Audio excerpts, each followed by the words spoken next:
Hello. I'm Cameron Carpenter, and today we're gonna do a little video. I'm gonna do a video, and you're gonna watch it, about animation. Animation. It's the art form of distraction. Though animation is almost as old as the filmic medium itself, it has long been used merely as a means for artists to create vivid stories for children without having to be in the same room as them.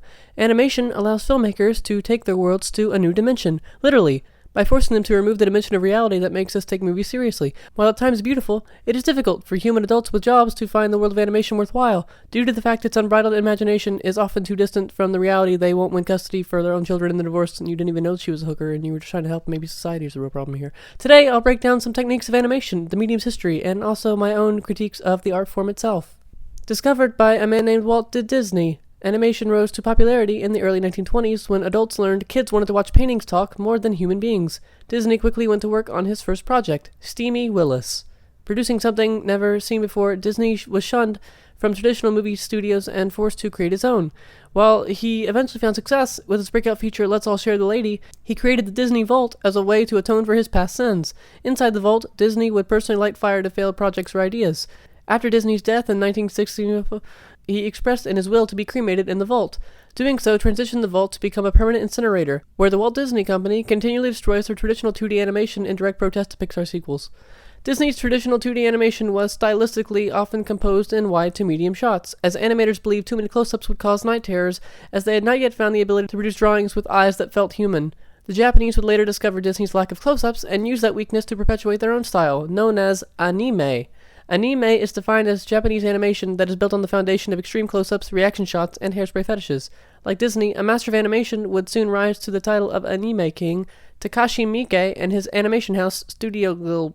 With Japanese anime taking over the world, Disney found that its classics just weren't cutting it. While both studios were using classic stories as the root of their films, like Howard Pyle's Robin Hood or George Lucas's Red Tails, a small animation studio called Pixar stepped in and promised unique and original movies, along with a new form of animation not yet seen by the public, real animation. By posing and creating 3D figures and landscapes, animators could now relax and let the movie build itself. Shots became more cinematic, utilizing techniques once considered exclusive to live-action work. Character expressions were more realistic because the models were given muscular underlayers and the jokes were more fresh and funny. Better yet, 3D animators were allowed to use the models like virtual puppets, and were no longer responsible for the small details necessary in fake 2D animation. They could make hair blow with one setting, as well as fix the colors of an object with any single click. Animation houses like DreamWorks and Illumination soon picked up on the easy animation methods and began producing work like crazy. 3D animation is clearly the best, because it is all that Hollywood finances anymore. After just a few years, the format of motion capture comes along and inserts animation-like properties to live-action work, fundamentally blurring the line between what is real and what is Ray Winstone. While real 3D animation is obviously the finest the medium will ever create, there are drawbacks. Unlike 2D animation, the realism of the 3D universe can allow viewers to become more emotional and upset when the characters do something wrong, as they seem more tangible than Mickey Mouse.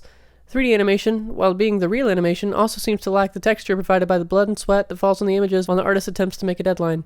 The possibilities for animation are endless, which is why they can only tell worthwhile stories to children and be ineffectual to the human general condition. Because everyone knows we sacrifice the parts of ourselves that enjoy storytelling when we become adults and cannot be thrilled by anything that isn't a self-inflicted artistic blowjob. Billy raped and killed a 16-year-old girl. I'm sure he had his reasons. Thank you for being... You're there, and I'm thankful. If you want to donate to my Patreon, it helps because I'm hungry, and I hope that every day that you have when the sun is out there, it's shining on your skin, and when you feel the heat on your skin, you say, "That's the sun on me," and you're good. Okay, bye.